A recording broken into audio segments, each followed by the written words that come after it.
Hi guys, this is Surabhi Rana. ये मेरी first video है यूट्यूब के लिए रिगार्डिंग करियर और regarding something on a serious matter. आज मैं आपको बताऊंगी कि जो वीज़ा का प्रोसेस था मेरे केस में वो क्या था, वो फुल प्रोसेस क्या था। और जैसे कि मैंने थंबनेल में डाला है कि मेरा without IELTS and PTE admission हुआ है बीपीपी यूनिवर्सिटी में, तो उसका क्या प्रोसेस था। क्योंकि बहुत लोगों के ये मिथ हैं कि यूके में विदाउट आइल्स विदाउट पीटी आप एडमिशन नहीं ले सकते हो एज अ स्टूडेंट। वो चीज़ें आज मैं आपको इस वीडियो में क्लियर करूँगी कि क्या क्या सारा फुल प्रोसेस था मेरे केस में। यहाँ पे काफ़ी लड़कियां जो हैं वो स्ट्रेस में आ जाती हैं, गर्ल्स स्पेशली, ठीक है, और बॉयज़ भी हैं। बॉयज़ भी यहाँ पे स्ट्रेस में आते हैं। तो मेरा सजेशन तो यही है इन शॉर्ट कि प्लीज़ अपनी सारी फ़ीस पे करके आएँ।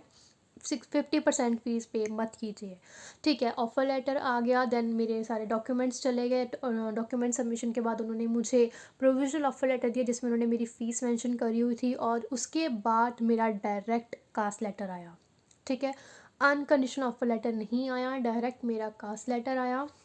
और कास्ट लेटर बस आया, उसमें मेरी सारी जो भी डेट्स थी, जो भी फाइनल मेरे कोर्स की स्टार्टिंग डेट थी, मेरे कोर्स की एंडिंग डेट थी, सारा कुछ उसमें मेंशन था। तो जो सबसे पहला स्टेप था वो था ऑफ़र लेटर, यूनिवर्सिटी से ऑफ़र लेटर मंगवाना।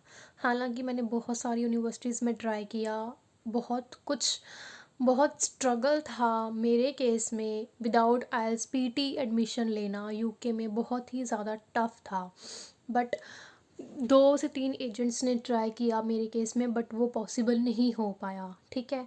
सबसे पहला जो स्टेप हुआ फाइनली वो हुआ ऑफ़र लेटर का।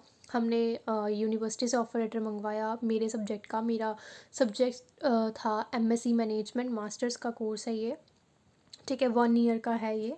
तो उस टाइम हमने सबसे पहले ऑफ़र लेटर मंगवाया, और ऑफ़र लेटर के बाद जो भी मेरे पेंडिंग डॉक्यूमेंट्स थे, जो भी उनमें लिखे थे, वो मेरा एक कंडीशनल ऑफ़र लेटर था, ठीक है, जिसमें मेरी कंडीशंस लिखी हुई थी कि हमें ये डॉक्यूमेंट्स हमें प्रोवाइड करो। तो हमने उनको वो सारे डॉक्यूमेंट्स प्रोवाइड कर दिए, और उसके बाद फिर उन्होंने मुझे भेजा unconditional offer letter. Unconditional offer letter नहीं भेजा, उन्होंने मुझे प्रोविज़नल ऑफ़र लेटर भेजा, जिसमें उन्होंने फिर मेरी फ़ीस का मेंशन किया था कि 13,700 पाउंड्स आपके कोर्स की फ़ीस है। और मेरे केस में क्या हुआ कि मैंने वो, जैसे ही हमने पे करना था, पे करने से कुछ टाइम पहले ही, फ़ीस पे करने से कुछ टाइम पहले ही जो पाउंड्स के रेट थे वो बहुत ही ज़्यादा बढ़ गए थे। मतलब उस टाइम पे 111 रुपये पाउंड का रेट हो गया था इंडिया में। तो ज़ाहिर से बात है कि जो मेरी फ़ीस थी वो भी बढ़ गई थी। जो पहले 11-12 लाख के करीब आ रही थी, वो अब मेरी डायरेक्ट 15 लाख के करीब पहुंच गई थी। उस टाइम पे थोड़ा मुश्किल हो गया था हर चीज़ें हैंडल करना, बट स्टिल महादेव साथ थे तो उन्होंने वो चीज़ें हैंडल करी, और मैंने पूरी की पूरी फ़ीस पे करी। दूसरी बात ये है गाइज़, अगर आप मास्टर्स के लिए यूनिवर्सिटी में ट्राई कर रहे हो यूके में, तो मेरा सजेशन तो यही है कि आप फुल फ़ी ही पे करके आएँ। क्योंकि मैं अब यूके में पहुंच चुकी हूँ, मैं यहाँ पे जॉब कर रही हूँ। मुझे पता है, अगर आपको स्पेशली फॉर गर्ल्स, कि अगर आप यहाँ पे जॉब नहीं कर रहे हो ना, आपको जॉब यहाँ पे इतनी इजीली तो पहली बात तो मिलेगी ही नहीं। यहाँ पे रेफरेंसेस चाहिए होती हैं, अगर आपके पास रेफरेंस नहीं है तो आपको बहुत मुश्किल से धक्के खा के जॉब लेनी पड़ेगी, ठीक है। तो मेरा सजेशन तो यही है, 15-16 लाख मास्टर्स के फ़ीस के लिए जितना भी होता है आप सारी फ़ीस पे करके आएँ। कोई 6 महीने की, 1 महीने की फ़ीस, मतलब 50% फ़ीस पे मत कीजिए, वरना यहाँ पे आप सच में बहुत स्ट्रेस में चले जाएंगे। Okay, so once you receive your cast letter, then after that you have to pay your embassy fees, insurance fees, और अगर आप प्रायोरिटी या सुपर प्रायोरिटी लेना चाहते हैं तो आपको वो फ़ीसेस भरनी पड़ेंगी। कास्ट लेटर मेरा आ गया, उसके बाद मैंने एम्बेसी फ़ीस भरी, इंश्योरेंस फ़ीस भरी, और फिर मेरे को प्रायोरिटी में लेना था, क्योंकि मेरा कोर्स 17 अक्टूबर को स्टार्ट था, तो इस वजह से मुझे प्रायोरिटी में लेना पड़ा। और फिर मैंने वो फ़ीसेस पे करी अपनी जाके। इंश्योरेंस फ़ी ज़्यादा होती है as compared to embassy fees. Priority fees और एम्बेसी फ़ीस सेम होती हैं, बट जो इंश्योरेंस फ़ीस होती है वो बहुत ज़्यादा होती है। सो वो होने के बाद बस उसके बाद वहाँ पे जाके आपको वो यूके की सिम देते हैं, ठीक है। होता है थोड़ा सा एक्साइटमेंट वहाँ जाके, बट मैं बिल्कुल भी नहीं थी एक्साइटेड, क्योंकि मेरे को टेंशन था यूके की सिम लेके, यार क्या ही करेंगे अगर वीज़ा रिफ्यूज़ल आ गया, क्योंकि उस टाइम पे मैं बहुत ज़्यादा ही नेगेटिव हो गई थी। सो वहाँ पे जाके मैंने अपना बायोमेट्रिक दिया। 5 मिनट का काम होता है बायोमेट्रिक में, बट होल प्रोसेस को हाफ एन आवर तो इजीली लग जाता है। सो इतना टाइम तो आप मान के चलें। और बस वो हुआ मेरा, वहाँ पे बायोमेट्रिक हुआ, 5 मिनट में हो गया। उसके बाद क्या होता है, उसके बाद सिर्फ वेट ही होती है।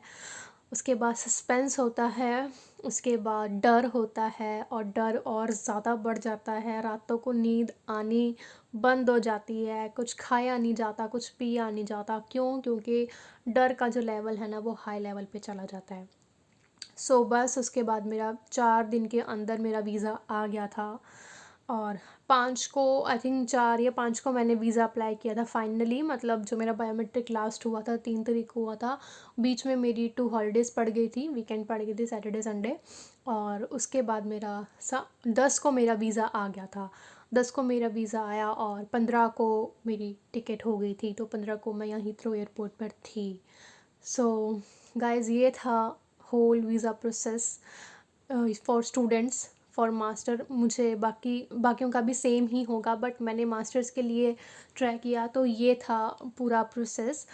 और अगर आपको इंटरव्यू के लिए वीडियो चाहिए तो वो भी मैं बता दूंगी। अगर आपको इंटरव्यू के लिए वीडियो चाहिए होगी अलग से, तो प्लीज़ आप मुझे कमेंट करके ज़रूर बताइएगा, क्योंकि मेरी इंटरव्यू अलग लेवल की थी, ठीक है। सो अगर आपको वो वीडियो चाहिए होगी तो प्लीज़ आप मुझे कमेंट करके बता सकते हैं, और प्लीज़ हेल्प करिए मुझे, सपोर्ट करिए मुझे। This is my first video, मैंने आपको पहले ही बता दिया। सो ऐसे ही मैं और इन्फॉर्मेटिव वीडियो आपके सामने लेकर आती रहूँगी। Thank you so much, bye bye, take care.